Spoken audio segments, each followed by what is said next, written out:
En esta ocasión, nosotros vamos a iniciar un curso nuevo, vamos a iniciar una temática nueva, teniendo también a un autor nuevo de por medio. Ahorita, digamos, les diría como el por qué, a grandes rasgos, me parece que es relevante retomarlo, quién es y también que entendamos un poco de qué se va a tratar. Bueno, nuestro autor es René Girard, que es él. Él es René Girard, ¿no? Ahorita lo anoto en el pizarrón.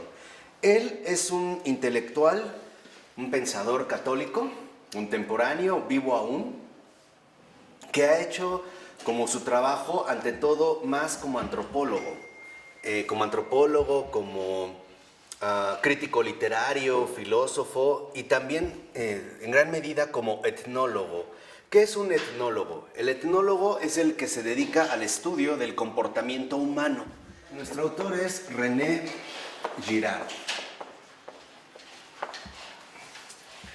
Este pensador católico, decía, ante todo, se ha dedicado al estudio profundo del comportamiento humano. Su obra es extensa, no demasiado, pero es profunda. A veces es como un poco complicada de irla entendiendo, pero creo que ante todo es fundamental en estos tiempos para que entendamos qué es lo que está sucediendo en nuestra propia dinámica humana, ¿no? O sea, digamos como que la aportación fundamental de Girard, aunque da para muchos ámbitos de estudio, consiste en un aprovechamiento del Evangelio en clave antropológica. No, o sea, él va a retomar, digamos, los evangelios y los va a aprovechar en una clave antropológica para entender ante todo dos cuestiones fundamentales. Primera, los mecanismos de violencia que hoy en día dominan nuestro entorno, ¿no? Él va a descubrir, digamos, en qué consisten estos mecanismos de violencia. Y dos, también nos va a dar como ciertas luces que describen a fondo precisamente la realidad conflictiva en la que en estos momentos estamos viviendo. Entonces, él va a describir, digamos, el comportamiento humano en esta dimensión conflictiva, ¿no? A partir de estos mecanismos de violencia y poniendo al descubierto también cómo es algo que el cristianismo nos ayuda a entender, a comprender y también de alguna manera a reencauzar, ¿no? A dirigir hacia otra dirección de la que hoy en día se mueve. Entonces, ¿por qué queremos dar este curso? Para contrarrestar literalmente estas fuerzas operativas, ¿no? Estos mecanismos que hoy en día imperan y de los cuales cada uno de nosotros forma parte. ¿Por qué? Porque forma parte precisamente de nuestra cultura. Entonces, para hacerlo, yo me voy a basar en algunos puntos de este texto de Girard que se llama Clausewitz en los extremos: política, guerra y apocalipsis.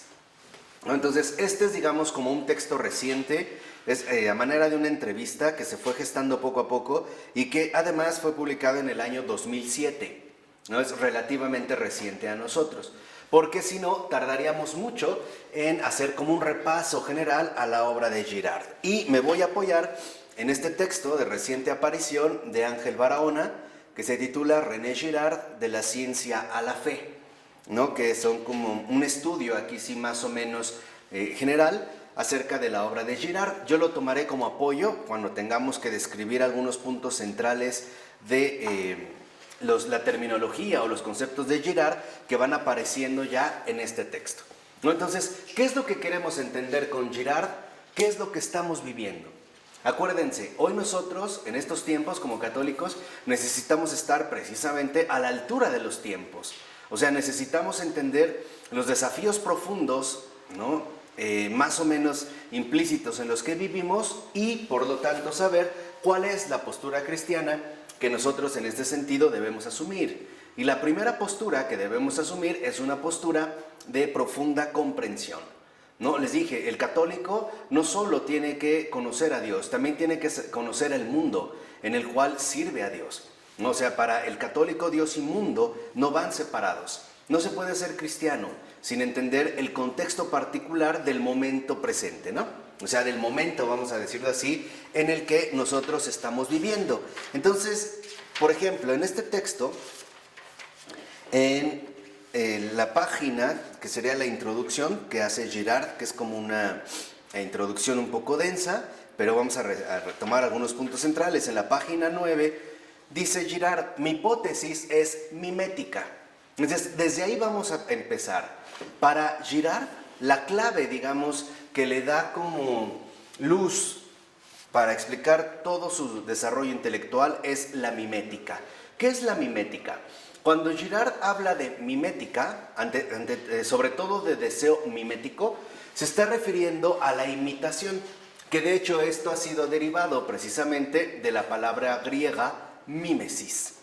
Mímesis, si nosotros quisiéramos traducir esta palabra al castellano, mímesis es imitación, ¿no? Entonces, el primer paso que establece en este sentido Girard es la mímesis, ¿no? Entonces, Girard va a desarrollar su teoría fundamental a partir de lo que él considera que es el deseo mimético.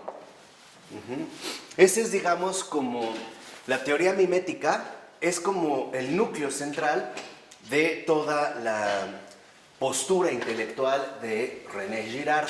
Entonces, lo primero que vamos a hacer para entender, digamos, las profundas observaciones que hace en este texto, que ya él ya aplica los conceptos que él fue gestando, es que entendamos bien entonces qué es el deseo mimético o a qué se refiere Girard cuando habla de mímesis, por ejemplo, ¿no? Cuando comienza este texto diciendo, bueno, mi hipótesis es mimética.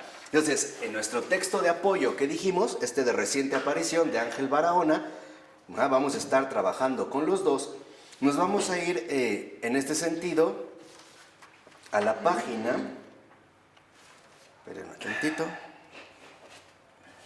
aquí está, nos vamos a ir a la página 30, acuérdense, estamos trabajando ahora ya 2 libros, ¿no? Uno de apoyo y este.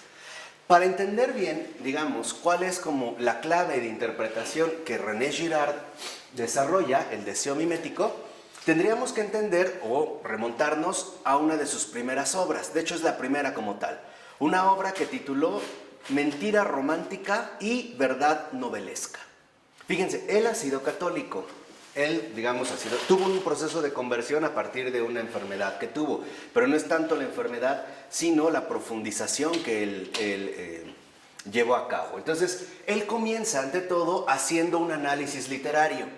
Y uno, digamos, de las conclusiones a las que él va a llegar es que son los grandes literatos, por ejemplo, Dante, Shakespeare, Cervantes, Dostoyevsky, etcétera, son los grandes literatos, los verdaderos comprensores o aquellos que han comprendido de manera profunda el comportamiento humano.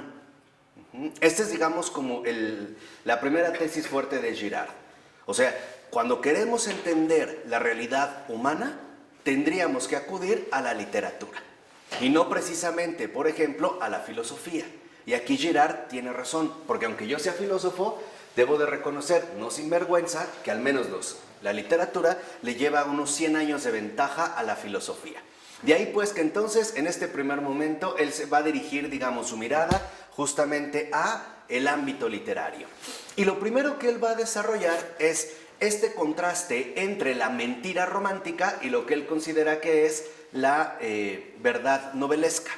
¿Cuál es el núcleo central de esto? Para empezar, la noción del deseo, ¿no? Todo va a girar en relación al deseo. Para una postura romántica, no lo voy a poner aquí, para la postura romántica, el deseo es lineal. ¿Qué significa esto? Eso es lo que quiero que vean para que entiendan la fuerza que Girard va a ir adquiriendo poco a poco. Para los románticos, el deseo es lineal. ¿Qué significa? Que va de un sujeto a un objeto, ¿no? Y por lo tanto no hay una interferencia. Entonces hay un sujeto deseante, o sea, un sujeto que desea o quiere algo, y un objeto que le es querido, ¿no? Es como una relación. Por ejemplo, yo veo esta botella, entonces yo quiero esta botella, ¿no? Mis deseos son espontáneos. Mis deseos en ese sentido podríamos decir son libres, ¿no? Va de un punto a otro punto. Esto es en la teoría romántica, que digamos adquirió como mucho peso a lo largo del siglo XVIII. Pero Girard se va a oponer y va a decir no. Esta es una mentira romántica. ¿Por qué? Porque lo que podemos entender a partir de la literatura es que el deseo no es lineal. El deseo es triangular. Y aquí es donde entra como, digamos, uno de los detalles fundamentales que va a hacer Girard. ¿En qué consiste esto precisamente, no? Consiste en que en realidad nuestros deseos, fíjense, Ahora, hablando de los deseos, nuestros deseos son copias de los deseos de los demás. Este es, digamos, el primer análisis que hace Girard del deseo. Ojo, no está hablando en términos abstractos. Por ejemplo, no es que Girard esté tratando de definir el deseo en sí, como si fuera un concepto abstracto.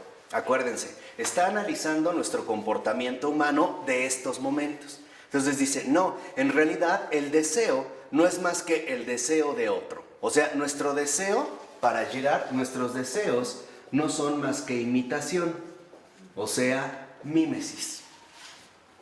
Y aquí es donde entra un punto crucial. Ahorita tal vez no se ve, ¿no?, la fuerza que esto va a tener en los planteamientos de Girard, pero lo que es fundamental para Girard es que en la literatura, por ejemplo, Cervantes, Shakespeare, Stendhal, Flaubert, Proust o Dostoyevsky, Dante, etc., lo que se pone al descubierto, en efecto, es que la estructura del deseo no es como los románticos pensaban, sino que más bien está condicionada. El deseo, como imitación, posee una estructura triangular.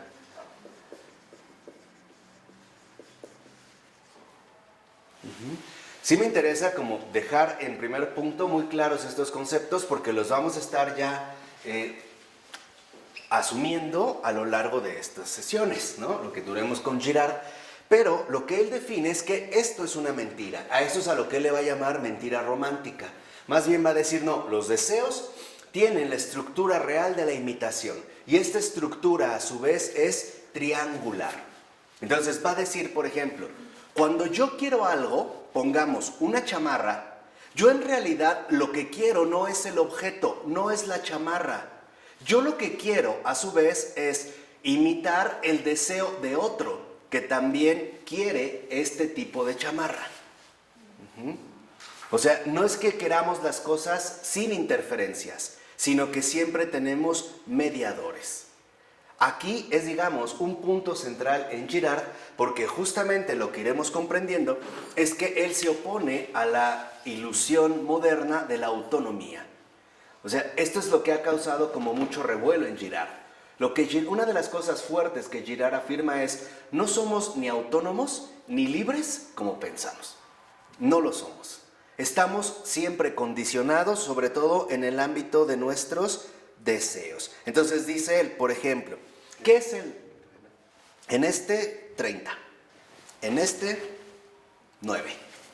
Ahora ya lo vamos complementando. En este 9, en este 30. Entonces dice, bueno, ¿qué es el deseo? El deseo es siempre el deseo del otro. Nosotros queremos las cosas por imitación. No, en realidad lo que va a decir Girard, lo que nosotros deseamos no son las cosas como querían los románticos o como pensaban los románticos. Lo que nosotros queremos es lo que los otros también quieren. ¿Qué quiere decir? Que estamos entonces en una dinámica de comportamiento completamente distinta. Y va a decir Girard, el punto crucial no está en que solo queremos lo que los demás quieren, sino que lo queremos tal y como lo quieren. O sea, hay un modo de presentación. El caso más claro es la publicidad. Cuando en la publicidad nos ofrecen algún tipo de objeto, ¿no? Piensen, por ejemplo, no sé, en un pantalón. Lo que a nosotros nos cautiva, lo que queremos no es tanto el pantalón, sino que lo que nos seduce, por así decirlo, es el modo en el cual nos presentan este pantalón. Que a su vez, por ejemplo, no solo es el objeto lo que yo quiero, sino que yo también quiero lo que el otro va a querer. Y esto empezará a generar finalmente una serie de conflictos entre nosotros, ¿no? Se empieza como a desvelar poco a poco el carácter conflictivo de nuestro comportamiento, ¿no? Entonces, ¿qué es, digamos, esta estructura triangular? Imitación de un modelo.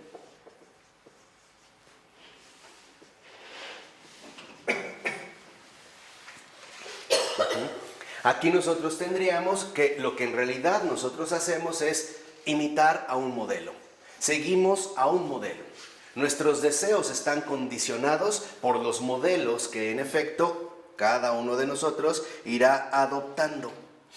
Entonces, para Girard, el primer punto entonces que hay que entender es cómo funciona precisamente esta base fundamental del deseo humano. Porque vean que el primer punto llamativo es que ahora Girard no va a poner la atención en el ámbito intelectual. Lo que en efecto considera Girard que es lo que nos ha puesto en un conflicto, en un estado de conflicto permanente, no son los pensamientos, es los deseos, ¿no? En este querer. O sea, ahí es como hemos entrado, digamos, en una especie de dinámica. Y él lo va a rastrear a partir precisamente del deseo. Entonces dice Girard, a ver, la estructura es triangular, ¿por qué? Porque hay un sujeto, hay un objeto y hay un modelo.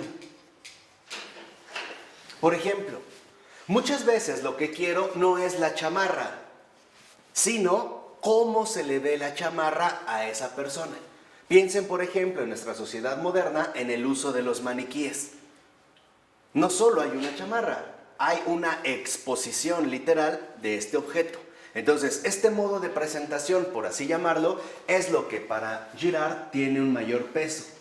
A este peso es lo que en estos primeros escritos él le va a llamar modelo. Por eso considera que en realidad los deseos no es más que la dinámica profunda de la imitación, que a su vez nos lleva a darnos cuenta de que lo que hacemos es imitar un modelo. O sea, querer según el otro, querer lo que en realidad el otro quiere, tal y como el otro lo quiere. Voy aquí a poner ejemplos como muy concretos para que entiendan la dinámica que va describiendo. Supongamos que hay una fiesta y llegan 3 hombres y hay 2 mujeres. Y una de ellas destaca por su modo de presentación, es la bonita o la atractiva, ¿no? O la que llama más, o sea, la que capta la atención de los demás. Girard considera que los 3 en realidad dirigen su atención a esta mujer no por la mujer en sí misma, sino porque ellos quieren a su vez el deseo, quieren seguir o imitar el deseo del otro. Es decir, como yo sé que a uno le va a gustar, pues entonces yo también quiero ese mismo deseo, ¿no? Y así sucesivamente. ¿Esto a qué nos va a conducir? A una competencia. Entonces, ¿qué establece el deseo o la imitación de un modelo? Establece una competencia. ¿Vamos bien? ¿Sí? Lo que se va a establecer entonces aquí es una relación que implica competencia, ¿no? Ahora, todos quieren eso precisamente porque con lo que están compitiendo es con sus propios deseos. Es decir, como él va a querer eso, entonces yo también quiero eso. No es el objeto, como querían suponer en el modelo romántico. Aquí el objeto ya no tiene ningún peso. Ahora depende de la imitación que hacemos unos de otros. ¿Vale? ¿Vamos? Ahora, si es eso, va a decir Girard, entonces hay 2 maneras de entrar en contacto en esta competencia. Esta competencia involucra un entrar en contacto, o lo que en este primer momento Girard llama contacto. O sea, la manera en la cual se va a establecer este tipo de relación. Como cuando en nuestro lenguaje ordinario hablamos de que entramos en contacto con alguien, o decimos, te pones en contacto con, ¿no? O me pongo en contacto contigo. O sea, vamos a establecer entonces un tipo particular de relación. Y este tipo de relación se puede dar de 2 maneras. Uno es cuando este contacto es interno y otro cuando es externo. En el primer caso, cuando el modelo es interno, dice Girard, es porque consideramos que estamos en igualdad de condiciones que esa persona. Y entonces lo que nosotros queremos es ocupar ese mismo lugar. Y lo que esto terminaría generando es rivalidad. Por ejemplo, que nos molesta que, no sé, que cuando mi hermana llega a mi casa es tratada de mejor manera. Lo que en realidad me molesta, va a decir Girard, lo que de fondo me molesta es que no sea yo el que sea tratada así, o el que sea tratado así. Eso es lo que me molesta. O llegó mi primo o mi vecino con una camioneta nueva y me molesta. En realidad me molesta porque considero que yo soy igual que él. ¿Sí me explicó? Que estaríamos en igualdad de ¿qué? De condiciones. Entonces, la relación o contacto interno supone que nosotros consideramos que hay una igualdad, ¿no? Que estaríamos en igualdad de condiciones. Esta rivalidad lo que genera, en efecto, empezamos a ver, es el rasgo fundamental de la envidia. La envidia, en efecto, no es más que el suponer que lo que el otro tiene lo merezco yo. Y esto es a través de la imitación de un modelo, o sea, a través del deseo mimético. ¿Vamos bien? No, estamos hablando como del primer punto de Girard, ¿no? A grandes rasgos. Dice, cuando esto sucede, entonces nosotros suponemos que el otro no merece lo que tiene, sino que más bien lo merecería que yo. Pero cuando la relación o el contacto es externo, entonces ya no hay igualdad, hay una desigualdad total. Ya no consideramos que estamos en igualdad de condiciones, sino que el modelo hacia el cual yo dirijo mi atención me es totalmente inalcanzable. Y entonces, ¿qué hacemos? Como no podemos dejar de desearlo, pero reconozco que nunca voy a poder imitar exactamente a este modelo, lo voy a conservar en una relación de divinización.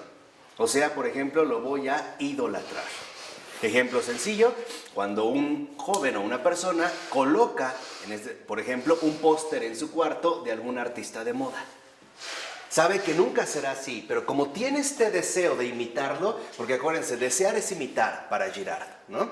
El deseo es imitación, que es como la estructura profunda que seguimos. Como no puede eliminar este deseo, entonces lo que va a hacer es colocarlo en una relación distinta. Sé que nunca voy a ser así, pero voy a guardar una relación de desigualdad. O sea, este modelo yo no lo puedo igualar. Entonces, lo único que me quedaría en este sentido es precisamente idolatrarlo. ¿Sí quedó claro? ¿No? Entonces, aquí, por ejemplo, hay envidia, aquí hay idolatría, ¿no? Aquí habría este afán de competencia feroz y aquí un rendimiento total. Sí. Aquí, ante la desigualdad, lo que tenemos es rendición. Aquí, en la igualdad, lo que tenemos es una rivalidad. Entonces, se trata de dos comportamientos muy diferentes. ¿La idolatría dónde entra? En el contacto externo. O sea, cuando el modelo que yo quiero imitar, simple y sencillamente reconozco que me resultará inaccesible. Pongamos un ejemplo. Mi novio o mi novia terminó conmigo y a la semana lo veo con otra persona. Diría Girard, partiendo del deseo mimético, ¿qué es en realidad lo que me molesta? Lo que me molesta, va a decir Girard, y ahí está la estructura triangular, es que yo, que quiero ser este objeto, imitar este modelo, no sea esa persona. Pero al mismo tiempo, odio a esa persona, pero también la admiro. Porque está en ese lugar que yo no poseo. No sé si me explico. O sea, al mismo tiempo, lo que me da coraje, lo que me rasga, y eso es algo que todos hemos vivido, lo que realmente me rasga interiormente es que odio a esa persona en el sentido de que es una usurpadora, ¿no? O ha usurpado mi lugar, pero al mismo tiempo la admiro. La admiro porque está en el lugar que yo quisiera tener. Entonces, lo que empieza a mostrar Girard es que la estructura profunda del deseo es muchísimo más compleja de lo que podríamos suponer. No se trata de que, yo quiero esto y listo. Dice Girard, no, esa es la mentira romántica. Tenemos que recuperar la complejidad profunda de la realidad humana. ¿Vamos bien? ¿Sí? Así a grandes rasgos. Entonces, va a decir, por ejemplo, Girard, que entonces lo que nosotros podemos ver es que lo que va a ser crucial en el contacto o relación es el tipo de distancia que consideramos que hay con respecto a el modelo que seguimos. Si consideramos que la distancia es poca, asumimos que estamos en condiciones de igualdad y entonces entramos en una dinámica de rivalidad. Pero, si piénsalo en un trabajo, cuando alguien considera que la otra persona no es competente para hacer lo que hace, pero él sí. Entonces se la pasa diciendo que el otro idiota lo deberían de despedir porque no hace bien su trabajo, pero si él estuviera en ese lugar, él sí lo haría ¿qué? Bien. Entonces aquí hay una rivalidad porque se anula la distancia. Pero si la distancia se acrecenta, por ejemplo, si yo dijera, no, es que el otro de verdad es un genio en lo que hace, en lo que realiza, entonces mi relación con el modelo se externaliza, se hace externa. Sé que nunca voy a ser igual con él. Entonces, ¿qué voy a hacer? Lo voy a idolatrar. Y esto significa que de parte mía hay un estado de rendición. ¿Sí? Ahora, el paso más fuerte es que considera Girard que este deseo mimético, en realidad, no solo tiene esta dimensión, sino que nos conduce a una especie de transformación metafísica. ¿Por qué? Porque este deseo triangular se hace metafísico, nos lleva a experimentar dolorosamente el no ser, porque nunca alcanzamos el modelo que queremos. Por más, por ejemplo, vamos a suponer, por más que yo quisiera ser Elvis Presley, por poner un ejemplo, jamás seré Elvis Presley. Y esto me lleva entonces a un estado profundo de frustración, de insatisfacción. Y esa es una de las fuerzas primordiales que hoy en día nos dominan a nosotros. El hecho de que los modelos que nos presentan no son ni siquiera modelos reales. Por ejemplo, en una revista para caballeros, donde aparece una mujer, ya todos sabemos claramente que esta mujer está alterada, es decir, que no es una mujer real, ¿no? Que ha sido pasada por las fechorías del Photoshop y todos los programas de computación que alteran la imagen, ¿no?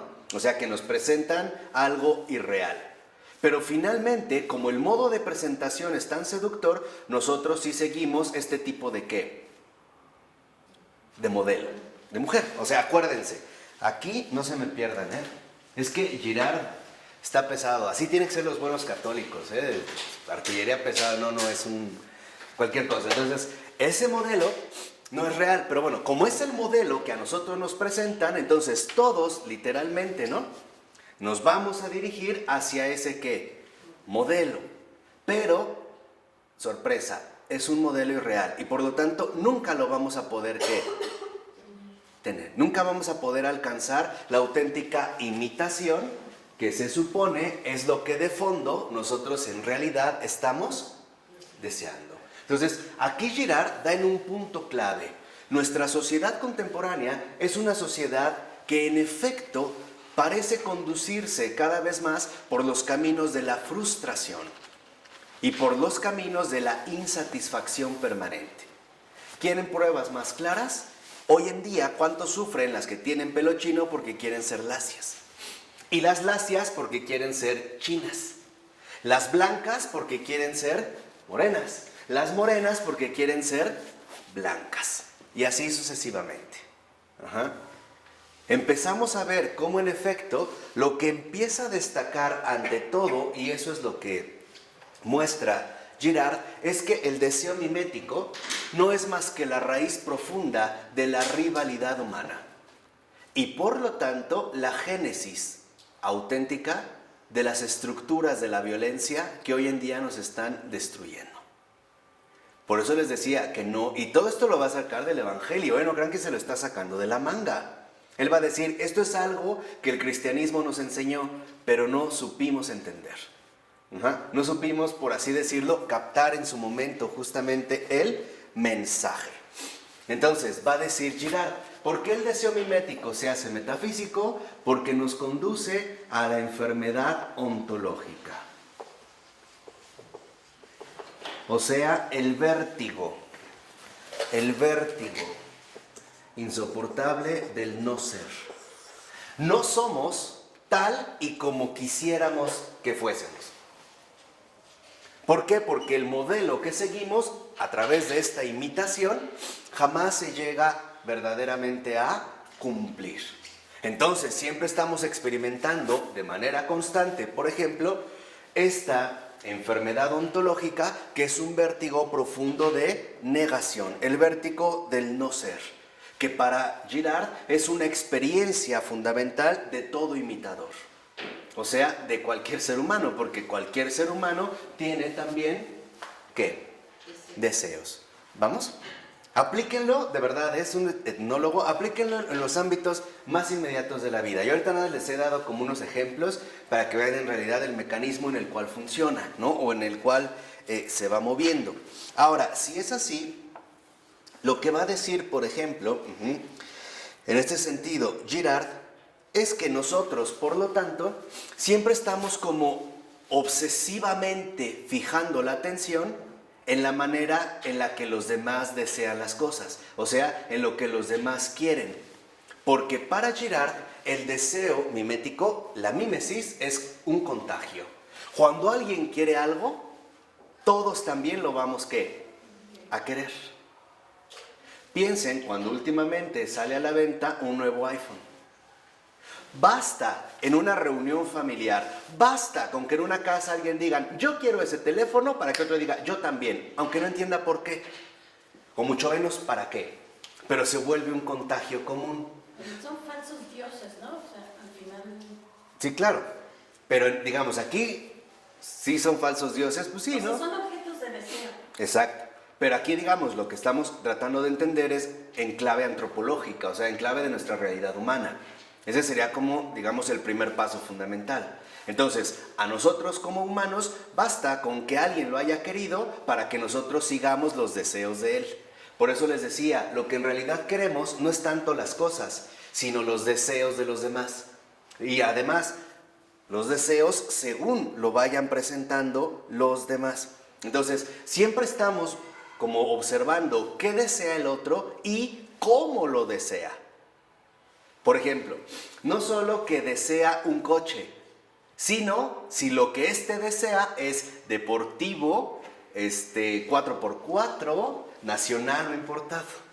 O sea, esto, digamos, se ha aliado de manera profunda con los mecanismos, a su vez salvajes, de la competencia mercantil, o sea, de lo que hoy llamamos consumismo.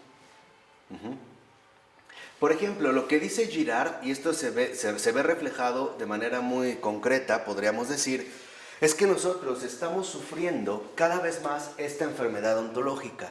Y él nos quiere explicar el por qué.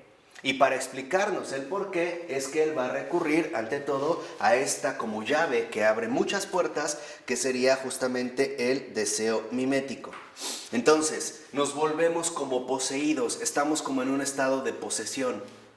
Nos volvemos como poseídos por los deseos de los que los demás precisamente tienen. Y lo podemos ver desde a lo mejor las dinámicas de los niños. Si a un niño, por ejemplo, pasaron Reyes Magos y le trajeron muchos juguetes, basta con que salga y vea que un niño tiene otro juguete para que él quiera ese juguete. Pero en realidad no es por el objeto. Lo que en realidad está causando conflicto son la competencia en los deseos. O sea, yo quiero lo que el otro ¿qué? Quiere. Y si el otro no lo quiere, yo tampoco lo quiero. Y así nos movemos. Por ejemplo, a veces pides una opinión sobre un automóvil y alguien te dice, no, ese automóvil es malo. Perfecto, ya. No tienes que hacer más investigación, ya no. O sea, si el otro ha dicho que no, entonces yo también, ¿qué digo? ¿No? Y nos vamos, ¿no? Como contagiando unos de otros. Entonces va a decir, por ejemplo, en este sentido, y este es un paso fundamental, que esta enfermedad ontológica nos lleva a reconocer que hemos dado un paso más allá hacia lo que Girard llama la trascendencia desviada. La realidad desviada, sí, la trascendencia desviada. Y este es otro punto central. Este no ser, esta enfermedad ontológica, nos lleva también a la trascendencia desviada. ¿Qué es esta trascendencia desviada? Dice Girard, A partir del siglo XIX, tal parece que si hacemos un análisis, por ejemplo, de los personajes que aparecen en Dante, Shakespeare, Dostoyevsky, o Flaubert o Stendhal, vemos que se empieza a desarrollar una profunda pasión por el obstáculo. O sea, tal parece que mientras más complicado sea la obtención, mejor será para mí. Será en este sentido mucho más, vamos a decirlo así, apetecible. Lo peor, va a decir Girard, es que esta trascendencia desviada nos ha llevado poco a poco al desvío de lo real, hacia cuestiones, por ejemplo, irreales. Por ejemplo, él va a decir, en algunas novelas de Proust vemos cómo los personajes femeninos, ante todo, se vuelven tremendamente atractivas, no por su carácter femenino, sino más que nada por su carácter salvaje o animal. ¿Alguna vez ha leído Nana de Flaubert? ¿No? Perdón, ese es de Solá, ¿no? O de Flaubert, en la educación sentimental, ¿tampoco? Bueno, ahí en los personajes femeninos se empieza a desarrollar lo que se ha conocido hasta la fecha como la mujer fatal, la femme fatal, ¿no? Esta mujer fatal es atractiva no por su ser real de mujer, sino más que nada por su animalidad. Entonces, empezamos a ver que esta trascendencia desviada nos ha llevado precisamente a un apego hacia lo irreal. Y tal parece que mientras más irreal es mejor. Al grado de que hoy podemos ver personajes claramente animalizados que a nosotros nos pueden resultar, por ejemplo, profundamente seductores.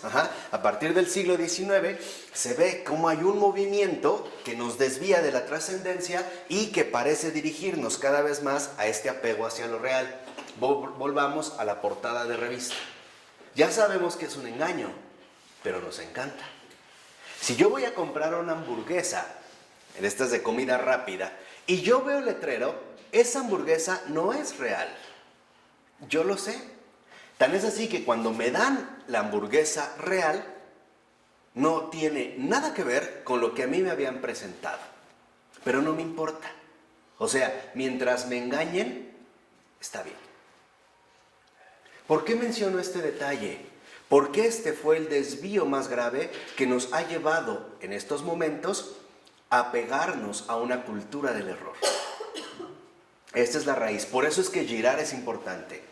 Girard nos va a ayudar a entender cómo llegamos a esto. Girard nos va a ayudar muchísimo a captar de fondo por qué estamos viviendo así. Y sobre todo las enormes repercusiones que esto ha tenido para la vida cristiana.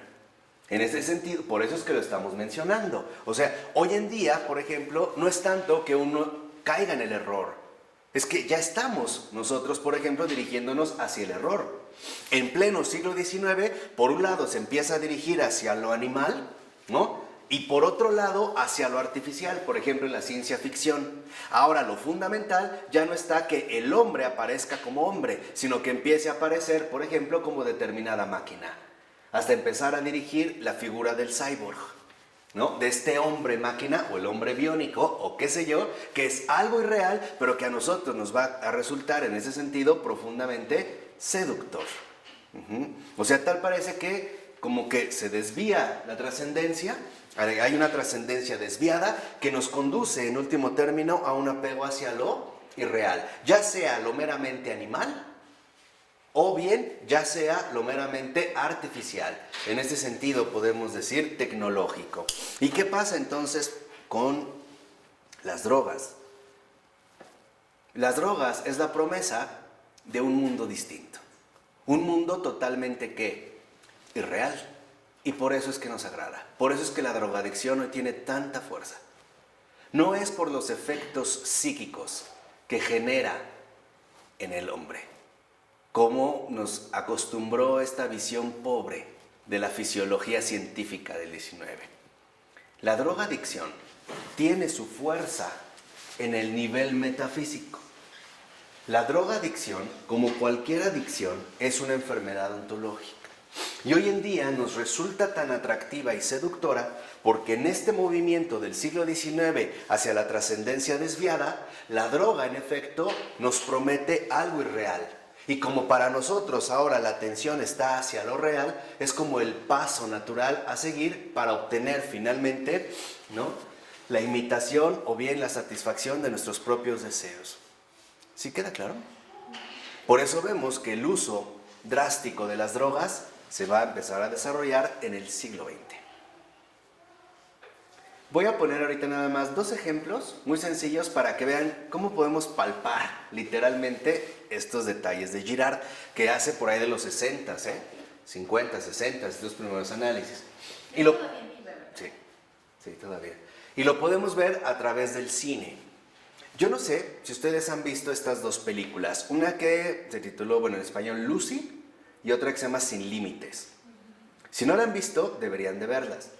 Hoy ir al cine es importante, también para un católico, porque hay... Sí, claro, ¿por qué es importante? Porque tenemos que estar entendiendo qué se está gestando, y además en un nivel tan masivo. La clave central de estas 2 películas es, y por eso nos resultan como tan atractivas, es que el acceso a un mundo totalmente irreal y por lo tanto sorpresivo es a través de un químico. Los 2, en pocas palabras, llegan, ¿no?, a este estado de conciencia hiper desarrollada. En el caso de Lucy ya es el uso del 100% del cerebro, donde uno ve todo, recuerda, ¿no?, hasta los orígenes primitivos del hombre ahí que entrega, bla, bla, hasta termina transformándose en una cosa rara que no sabemos si es plasma, materia, ya no hay materia, tiempo, espacio, bla, bla, bla, bla, bla, bla, bla, bla, bla. Nos impacta tanto porque hoy lo curioso es que en efecto, hoy para nosotros es muchísimo más seductor lo irreal que lo real.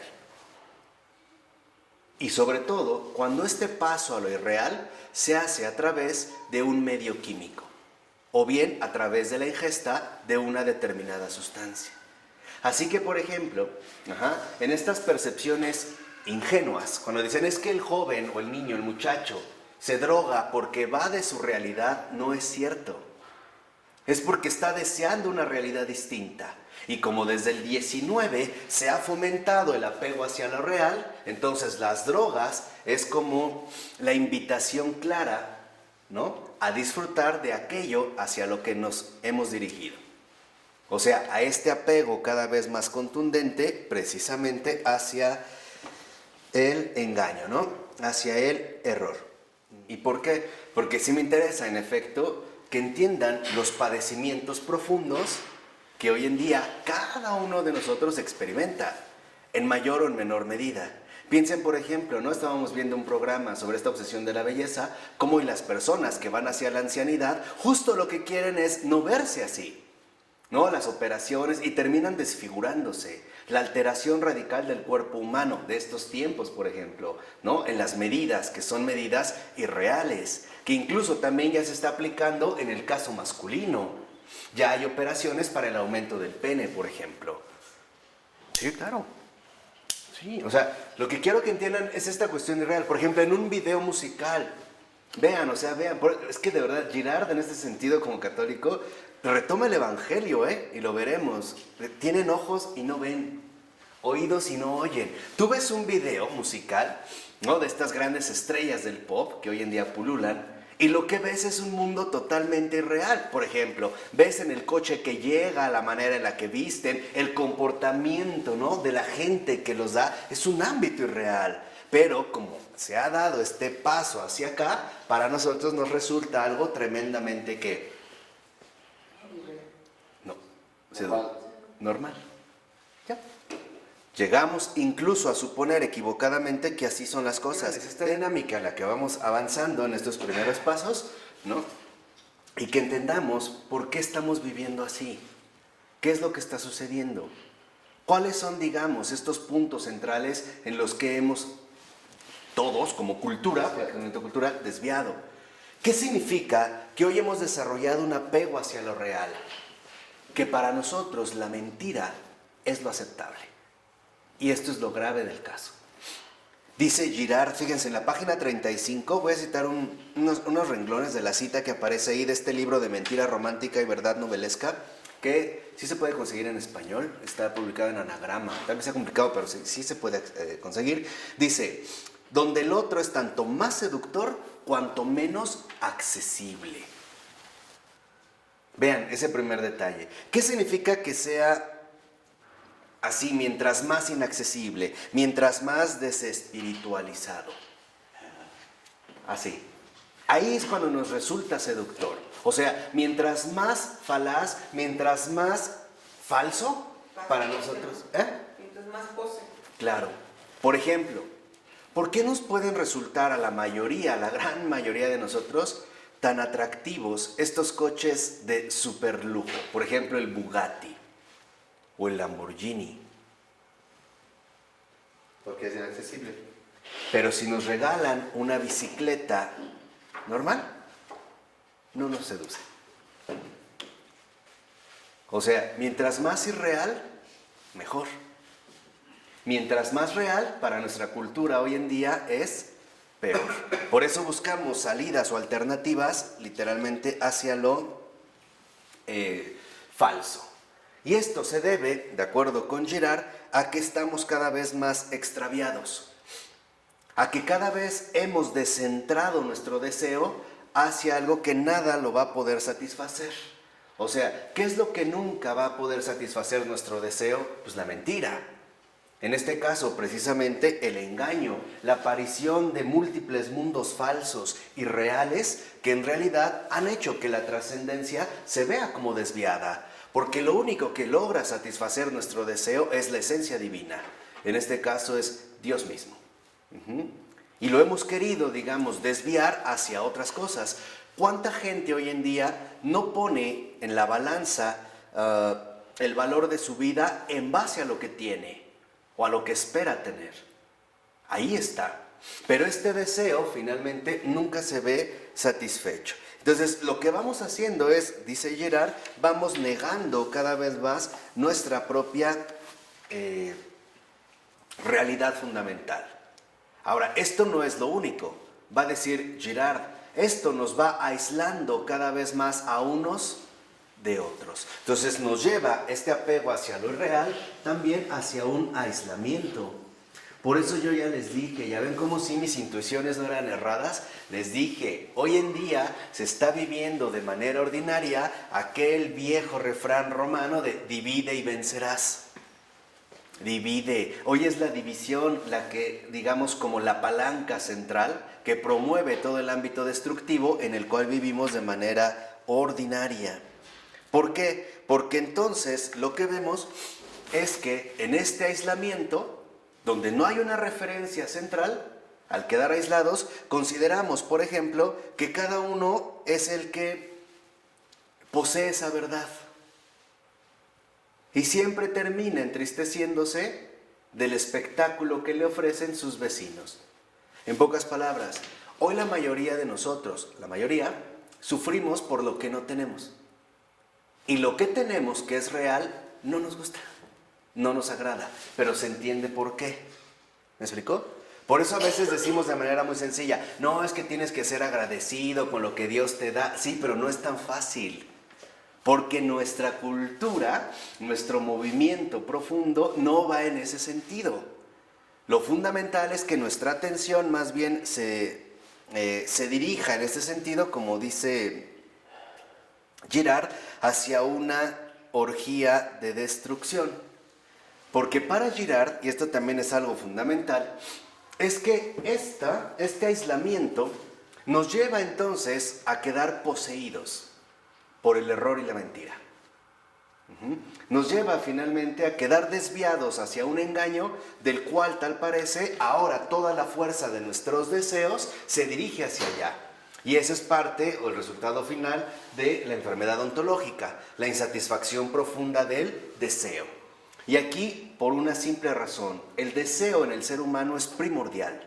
El querer es primordial. El problema empezará cuando no sepamos qué es lo que realmente quiero. Si realmente es ello lo que me va a colmar, aquello que realmente ¿Me va a ofrecer lo que anhelo, lo que profundamente busco o no? Aquí es cuando se ha dado finalmente este desvío. Es como desviar la marcha, porque toda alma busca a su creador. Hoy en día, como no se puede detener esta marcha, lo que se hace es desviarla. O sea, mientras el alma no dirija su atención a Dios, es mejor. Esto es lo que 40 años después Girard va a llamar Satán, que veremos en este libro, cuando habla de guerra y violencia, ya en estos puntos sofisticados. Porque Satán, en clave antropológica, es el perfeccionamiento constante digamos, perfeccionar constantemente los medios para matarnos unos a otros. Entonces, aquí lo que nosotros debemos de vigilar constantemente es en dónde o hacia dónde es que nosotros estamos dirigiendo el deseo. Porque hacia allá donde dirijamos el deseo, hacia allá toda nuestra vida se va a encaminar. Entonces, este aislamiento nos lleva a una destrucción compartida. Como es contagioso la imitación que llevamos, también se mandan como dobles mensajes, que es parte de la incoherencia actual. Por ejemplo, cuando una persona utiliza algún aspecto particular en el cabello o en el modo de vestir, genera una imitación. Está dando un aviso, un mensaje, imítame. O si alguien trae un coche nuevo, lo que está diciendo es que imítame. Esto a veces se da muy común en los vecinos, ¿no? Si un vecino cambió su coche, el otro también lo cambia. O si otro puso algo en su casa, el otro también lo pone, ¿no? Se destapa este contagio de la imitación. ¿Por qué? Pues porque estamos vinculados de esta manera. O sea, es algo que no lo podemos evitar. Pero al mismo tiempo, hay otra señal más profunda que dice, no me imites. Esa es la tensión. Por un lado, imítame. Pero si, por ejemplo, yo sigo este camino de imitación, el otro se va a molestar porque yo le tomé la palabra. Vamos a suponer, llegas a un lugar y le dices, oye, qué padre está tu chamarra, ¿dónde la compraste? Ah, no sé, no me acuerdo. Ese es tú, imítame, pero a la vez no me imites, ¿no? Ahí es donde empezamos a mandar como dobles señales, ¿no? Como señales falsas. Entonces, lo que vemos aquí, y lo que va a dejar claro en este sentido Girard, es que esta trascendencia desviada es un mecanismo riguroso, bien planificado. No creen que es tan riguroso como la vertical de los místicos cristianos. Vamos a ponerlo en términos más serios. La rigurosidad del infierno no pierde fuerza como la rigurosidad del cielo. O sea, el camino a la perdición está bien trazado, está bien implantado, de fondo, de raíz. O sea, hacia estos caminos de destrucción masiva, que en último término va a decir Girard, nos lleva a entender una clave fundamental de nuestra sociedad. ¿Qué es la trascendencia desviada? La negación cada vez más sutil pero contundente de la vida y del espíritu. Entonces hemos encontrado una fórmula. Primero, enfermedad ontológica, por la insatisfacción permanente del deseo. 2, a eso le agregamos trascendencia ¿qué? Desviada.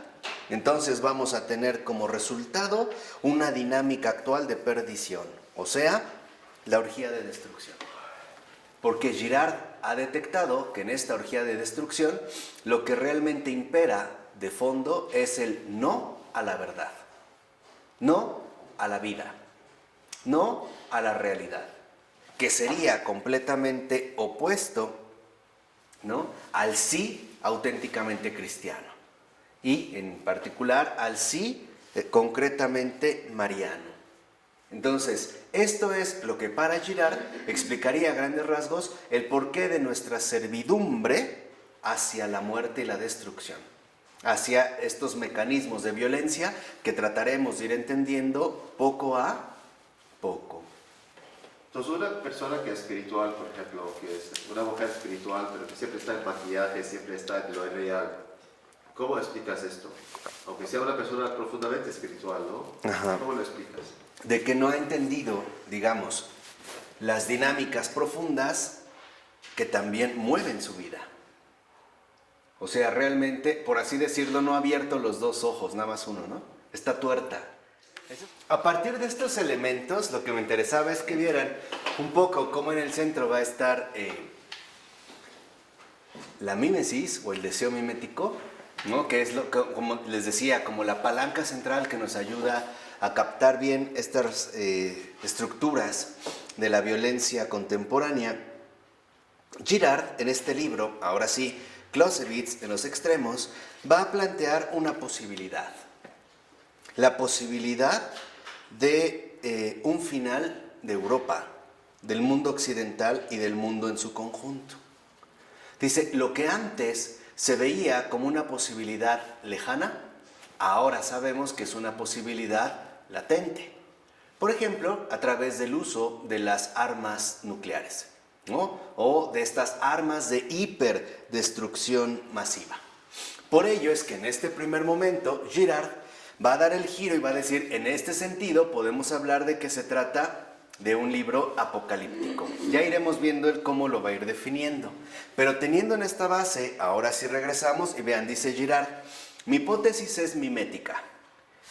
Siguiendo el deseo mimético, ¿no? Que es como lo que él va a desarrollar. Dice, debido a que los hombres se imitan más que los animales, tuvieron que encontrar el medio de menguar una similitud contagiosa, pasible de traer aparejada la desaparición pura y simple de su sociedad. Entonces, Girard tiene un texto que se llama La violencia y lo sagrado, que es donde él estudia las sociedades arcaicas, ¿no? En clave filosófica, antropológica, teológica, etc. O sea, estas sociedades antiguas. Y en lo que él se va a concentrar es en la noción de sacrificio, pero tal y como se desarrollaba en las sociedades arcaicas. Este libro, vuelvo a repetir, se titula La violencia y lo sagrado. Y lo que dice Girard en ese sentido es que ahí se establece precisamente un mecanismo. Este mecanismo es el sacrificio. Entonces dice Girard, ok, hay un sacrificio. Este sacrificio es un mecanismo. Es la manera en la cual los hombres, estamos hablando de las sociedades arcaicas, ¿no? Es la manera en la cual los hombres vieron que a través de este mecanismo evitaban, por así decirlo, su propia destrucción social. O sea, era necesario que ante los conflictos que se generaran, empezaran a buscarse cada vez más un chivo expiatorio. O sea, alguien en ese sentido lo tendría que pagar. Y eso es lo que conservaba, de cierta manera, la paz de estas sociedades. Aunque fuera literalmente una paz relativa, ¿no? Se buscaba el sacrificio, pero que en realidad brotaba de este contagio, ¿no? Peligroso que podía dirigir a la sociedad a su propia autodestrucción. Porque para Girard, cuando la igualdad gana en peso, entonces lo que se empieza a generar es un conflicto serio. O sea, con la indiferenciación, con la eliminación de las diferencias, dirá Girard en términos sociales, es cuando se empiezan a vivir los conflictos mucho más peligrosos. Entonces, para poder escapar de estos conflictos, los hombres recurrían a la noción del sacrificio. O sea, tomaban un chivo expiatorio que es el que precisamente la iba a pagar. Dice, y millones de víctimas fueron inmoladas de esta manera, que era la forma en la cual los hombres consideraban que se podía seguir manteniendo, en este caso, la paz. Dice, pero la revelación cristiana juega un aspecto importante. ¿Por qué? Porque con la revelación cristiana lo que vemos es que se han puesto al descubierto los mecanismos de la violencia que esconde este tipo de sacrificio. O sea, para Girard, una de las cosas que son sustanciales es que comprendamos que a través de la revelación cristiana, o sea, de Cristo, entendemos que lo que los hombres han hecho no es lo correcto. Justamente lo que han hecho es esconder que este mecanismo o este sacrificio está basado en último término en la violencia. Y esta violencia, a su vez, se ha visto traducida en la perpetuación, por ejemplo, de ciertos rituales, ¿no? En las sociedades arcaicas. Han dado pie finalmente, ¿no?, a estos rituales. Entonces va a decir, bueno, lo que viene a poner al descubierto la revelación cristiana es que estos ritos no son auténticos, o sea, ahí no está la verdad. Ahí más bien se ha presentado una desviación. Y para Girard, estos ritos es lo que se transforma en último término en religión. Por eso su texto se llama La violencia y lo sagrado. O sea, para Girard, en las sociedades arcaicas, la religión no es más que la institucionalización, la regulación de la violencia, bajo ciertos mecanismos que en último término se irán traduciendo en determinados ¿qué? Rituales. O sea, la violencia se ritualiza para que aparezca bajo la forma de lo religioso. Como el ISIS, Por ejemplo, claro. ¿no? Como ellos. Sí, por eso te digo, por ejemplo. ¿No? O sea, se empieza a ritualizar la violencia para darle la forma de lo religioso humano. O sea, empezaría a surgir la noción de religión. Pero la religión, en este sentido arcaico, no es más que el mecanismo regulador de la violencia. Violencia que se ve como organizada a través de ciertos rituales, en cuyo centro radica precisamente la noción del sacrificio. ¿Vamos?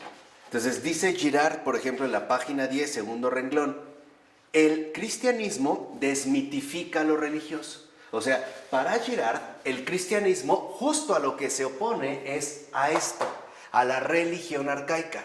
Si por religión entendemos esta dinámica, que no es más que la organización estructural de la propia violencia. O sea, para Girard, el cristianismo lo que viene es a desmontar los rituales humanos.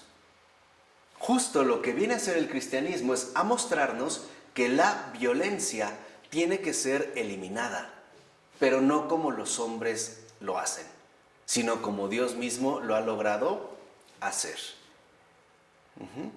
Por ejemplo, vamos a como un meollo central. La gran diferencia entre religión, en ese sentido arcaico, antropológico, y cristianismo, para Girard, es la siguiente. ¿Qué es el sacrificio? Fíjense, y es cierto, ¿qué es el sacrificio en la religión arcaica, en la religión no cristiana? Ofrezco algo para recibir algo a cambio. No, más allá es más, ok, hay como un intercambio, un trueque, pero en términos más profundos es sacrificar a otro, ¿no? Voy a dar una noción de víctima. Ahí está el chivo expiatorio. O sea, la religión lo que hace es sacrificar a otro. Ya sea que busquen incluso justificar esta regulación de la violencia a través de escoger los mejores postores. Por ejemplo, en el caso de la antigua religión mexica. Los que son sacrificados a los dioses no son los peores. Pues no le vas a dar cualquier cosa si se trata de los dioses. Le vas a dar en este caso a los mejores. De ahí que, por ejemplo, escogieran a las vírgenes, los más fuertes, ¿no? Los mejores guerreros. O sea, se le va a ofrecer en este caso lo mejor. Pero dice Girard, esto no es más que una regulación disfrazada de la violencia, bajo ciertos rituales, ¿no?, que configurarán la aparición de la religión. El cristianismo, por su parte, es sacrificio de uno mismo. Esa es la diferencia central entre la religión arcaica y el cristianismo.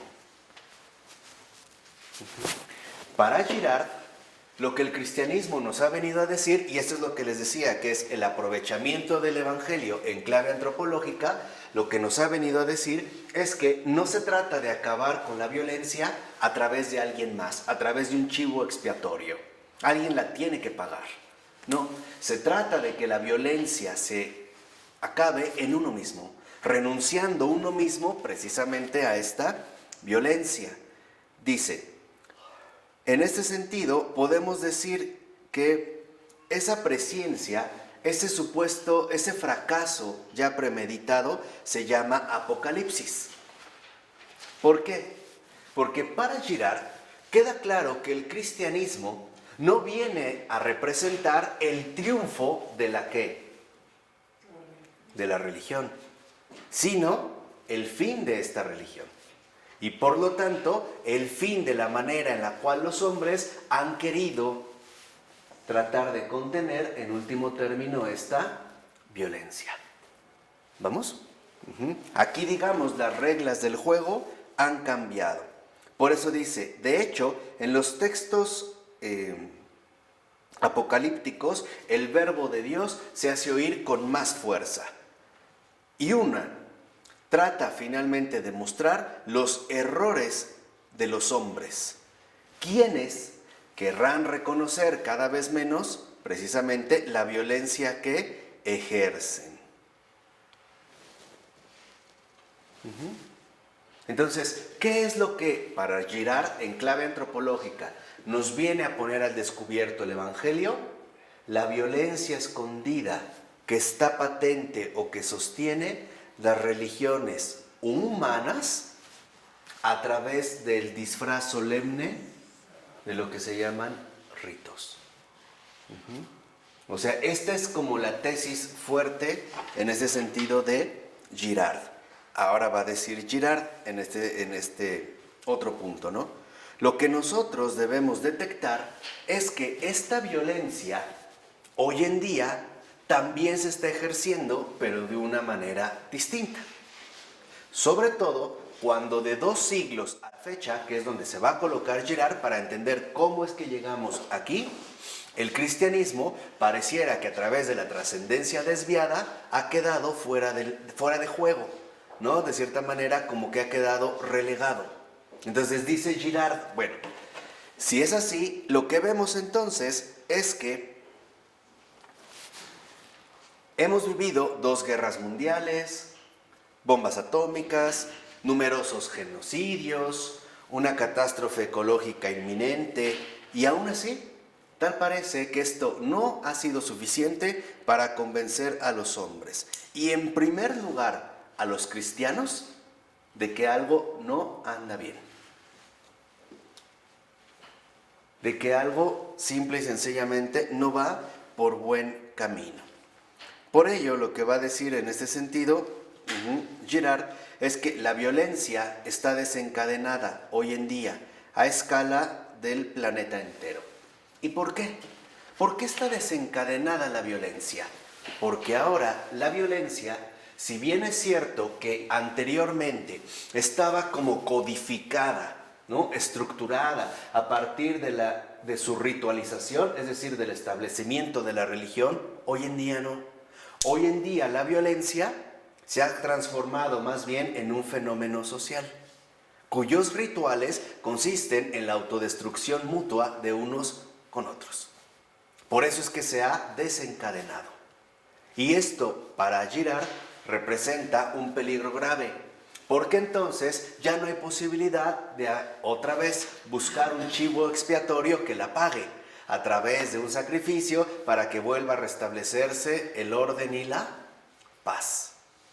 Dicho de otra manera, para Girard, el hecho de que la violencia como tal, hoy en día, sea un fenómeno social, y aquí veremos cómo comenzó y todo, significa que estamos ya ante la inminencia de la destrucción total. Y que es justamente lo que se busca. Pero esta destrucción total ya no es una destrucción bélica como en las antiguas guerras. Por ejemplo, esperando que hubiera un bombardeo de parte de otro país. No, ahora la destrucción total significa que nos matemos los unos a los otros. Que estemos en un estado de guerra permanente, donde la destrucción sea la característica fundamental que nos distinga de todo lo demás. Entonces, lo que dice en este sentido, lo que hizo la pasión de Cristo es mostrarnos que los chivos expiatorios, las víctimas, no eran culpables, que más bien siempre han sido ¿qué? Inocentes. Y por lo tanto, ha puesto al descubierto el origen sacrificial de la humanidad y por lo tanto de todas las religiones, y quebró lo sagrado, revelando su violencia. Entonces, aquí lo que vemos también es que es curioso que Jesús viene a mostrar, por así decirlo, la violencia fundamental que está como fundadora de las religiones humanas. Y en un término paradójico dice: también Cristo viene a mostrar que hay algo divino en estas religiones. La increíble paradoja es que Cristo, lo iremos entendiendo a su momento, desata también la violencia. Veremos cuando analicemos la estructura de la guerra. Pero también no solo no va a liberar la violencia, también va a liberar la santidad. Y eso es lo que trataremos de ir entendiendo la siguiente clase. ¿Les parece bien? ¿Sí? Vamos a descansar un poquito. En nombre del Padre, del Hijo y del Espíritu Santo.